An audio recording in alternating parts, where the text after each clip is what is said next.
수업 시작하겠습니다. 우리 이제 중간고사 끝나고 첫 수업 시간이에요. 우리 지금 단원부터 기말고사 시험 범위에 들어가기 때문에 새로운 마음을 가지고 우리 같이 열심히 공부해 보도록 하겠습니다.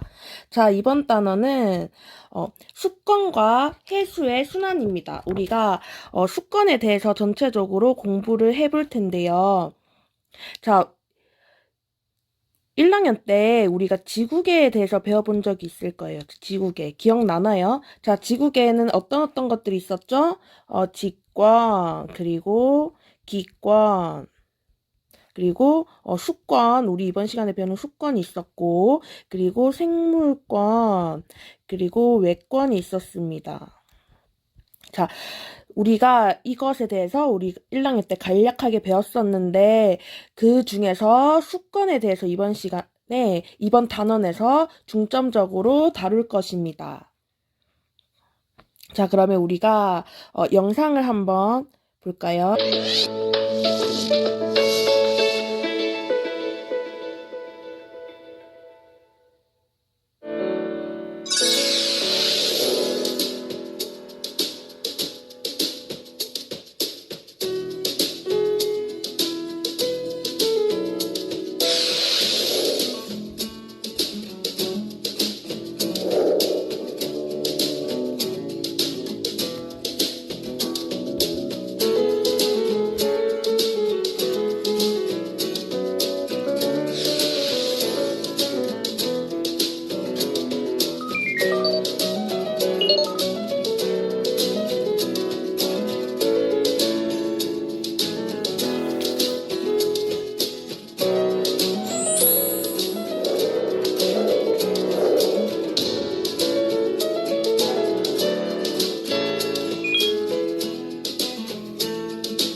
자, 영상 잘 봤나요? 그러면 우리 교과서 238쪽에 있는 제일 위에 그림을 한번 봅시다. 제일 위에 그림 보면 지구의 물 중 육지의 물이 차지하는 비율은 얼마나 될까? 이렇게 되어 있어요.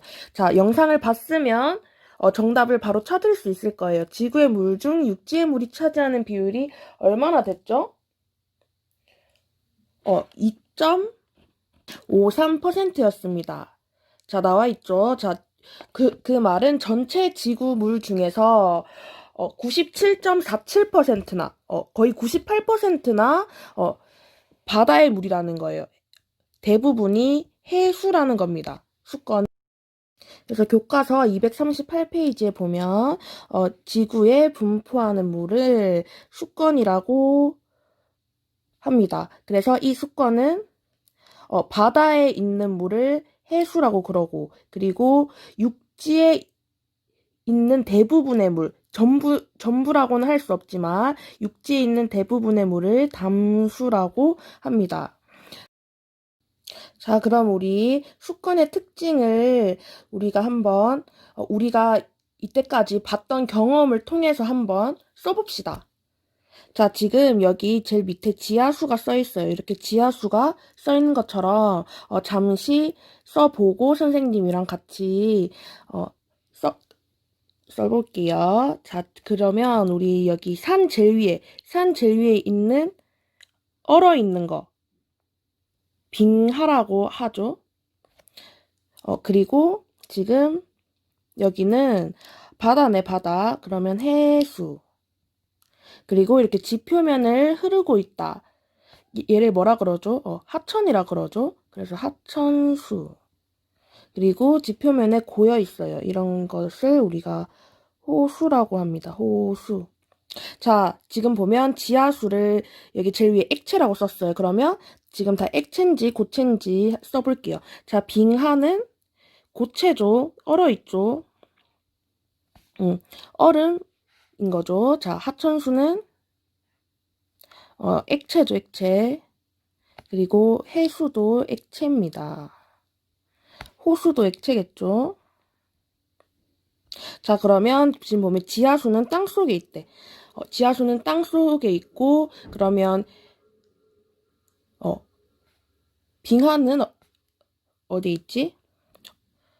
우리 딱 빙하라고 생각하면 북극, 남극 이런 게 생각나죠? 그래서 극지역에 있고 또 어디 높은 곳에 있어요. 고산지대, 높은 고산지대 있어요. 자, 그리고 하천수는 지표면을 흐릅니다.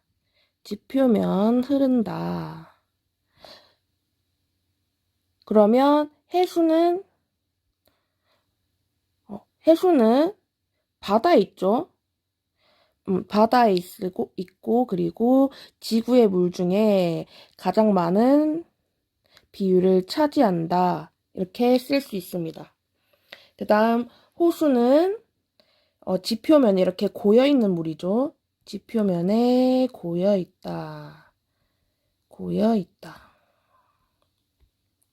자, 다음, 지하수는 짠맛이 나지 않는데요. 자, 다른 물들에서 짠맛이 나는지 안 나는지 한번 써볼게요. 빙하는 짠맛이 안 나고, 하천수도 짠맛이 안 나죠. 그 다음에, 해수가 짠맛이 납니다. 호수도 짠맛이 나지 않을 거예요. 자, 이 정도까지 굉장히 쉽게 쓸 수 있죠? 그 다음 정리한 내용을 바탕으로 수권을 이루는 물을 분류해 봅시다. 자, 짠맛이 나는 물은 뭐였죠? 해수였죠. 해수. 그리고 짠맛이 나지 않는 물은 나머지 물들 써주면 되죠. 빙하, 지하수, 하천수, 호수 이렇게 쓰면 되고 그 다음에 액체 상태의 물. 먼저 고체부터 볼까? 고체 상태의 물은 우리가 빙하였죠.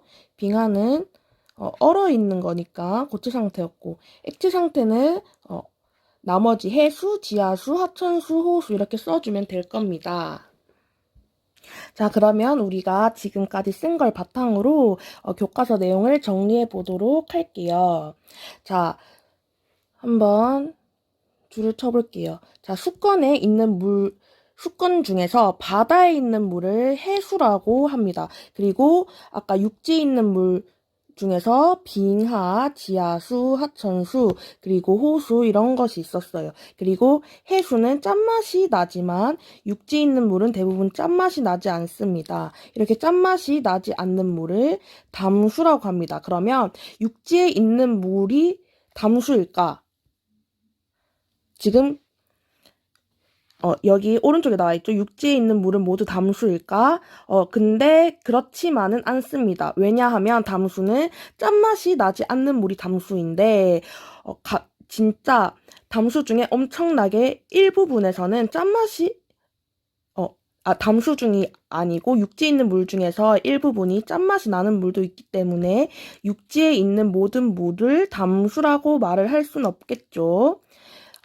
그래서 또 담수 중에서도 가장 많은 비율로 차지하는 것이 빙하입니다. 그래서 이 빙하는 아까 고산지대나 극지역에 분포한다고 했고, 그래서 우리가 밑에 그래프를 한번 봅시다. 지금 해수가 수건 중에서 가장 많은 비율을 차지하는 것을 볼 수 있어요. 해수가 많이 차지하고 나머지 물은 육지의 물입니다. 육지의 물 중에서 빙하가 그 다음으로 많이 차지하고 그 다음에 지하수, 그 다음에 하천수와 호수입니다. 그래서 우리가 이것을 양이 많은 순서대로 한번 나타내 보면 해수가 가장 많고 해수와 육지에 있는 물로 비교를 하면 해수가 이렇게 되고 그 다음 육지에 있는 물이겠죠. 그 육지의 물 중에서 그 다음 빙하 그리고 지하수 그 다음에 호수나 하천수 이렇게 비교를 하면 되겠죠. 이 지금 크기 비교 수건 중에서 어떤 물이 가장 많고 어떤 물이 가장 적은지 이 비교도 알아둬야 됩니다. 자, 그러면 우리 밑에 스스로 확인하기 문제를 같이 풀어보도록 하겠습니다. 자, 1번 수건에서 가장 많은 양을 차지하는 것은 무엇이었죠? 해수였죠. 해수가 97.47%나 차지를 했습니다. 수건 중에서. 그 다음 빙하, 지하수, 하천수와 호수 이 순서대로였죠. 그 다음 수건을 1리터 페트병에 들어있는 물에 비유할 때 해수나 육지에 있는 물의 양은 각각 얼마나 될까요? 자, 그러면 먼저 해수부터 한번 구해볼까요? 자, 여기 보면 해수가 전체 수건의 97.47%라고 했습니다. 그러면 1리터는 1000ml로 계산하면 되겠죠? 1리터는 1000ml. 그러면 100이라 썼네. 1000 곱하기 100분의 97.47% 하면 공이 없어지고 974.7이겠네요. 그러면 해수에 있는 물이 974.7ml고 육지는 1000에서 974.7을 빼면 25.3ml 이렇게 된다라고 말을 할 수 있겠습니다. 이건 뭐 수학 문제니까 쉽죠? 자, 그래서 이렇게만 딱 봐도 육지에 있는 물보다는 해수에 있는 물의 양이 정말 엄청나게 더 많다는 것을 알 수 있겠죠? 자, 그 다음 오른쪽 문제를 한번 봅시다. 오른쪽 물에 빙하가 녹은 물은 짠맛이 나지 않는 뭐다? 담수이다. 자, 우리가 다음 시간에는 수자원에 대해서 배울 거예요. 수자원. 자, 수자원에 대해서 배울 건데, 자원이라는 게 뭘까요? 자원? 자원이라는 거는, 인간에게 유용하게 쓰이는 것을 자원이라 그래요. 근데 지금 앞에 수가 붙었어. 수가 붙었으면 인간에게 유용한 물이라는 것을 알 수 있어요. 그래서 우리가 인간에게 유용한 물은 어떤 것들이 있을까? 우리가 뭐 마시는 물이 될 수도 있고, 씻는 물이 될 수도 있고, 우리가 농사 짓는 물이 될 수도 있고, 요리하는 물이 될 수도 있고, 그렇게 물이 다양한 자원으로 쓰이게 되겠죠. 그죠? 근데 물이 다양한 자원으로 쓸 수 있는 물은 어떤 것들이 있을까요? 우리가 오늘 배운 것 중에서 해수는 쓸 수 있을까? 해수는 너무 짜서 쓰기 힘들겠죠. 그리고 빙하는 얼어 있으니까 또 쓰기 어려울 거예요. 지하수는 땅 속에 있으니까 또 이제 땅 속을 파서 쓰기에는 또 어려울 수가 있어요. 그래서 가장 쉽게 쓸 수 있는 물이 하천수와 호수입니다. 그죠? 근데 하천수와 호수 같은 경우에는 양이 매우 적죠. 전체 지구에 있는 수건에 있는 물 중에서 0.01%가 하천수와 호수입니다. 자, 이 수자원을 하천수와 호수에 있는 물로만 사용을 하면 어떻겠어요? 부족할 수 있겠죠. 그래서 우리가 지하수도 개발을 하고 빙하도 어떻게든 쓰려고 노력하고 그리고 해수가 우리나라 지구 전체에서 해수가 가장 많잖아요. 그러니까 이 해수도 쓸 수 있게 되면 굉장히 좋겠죠. 그래서 이렇게 해수도 수자원으로 이용할 수 있는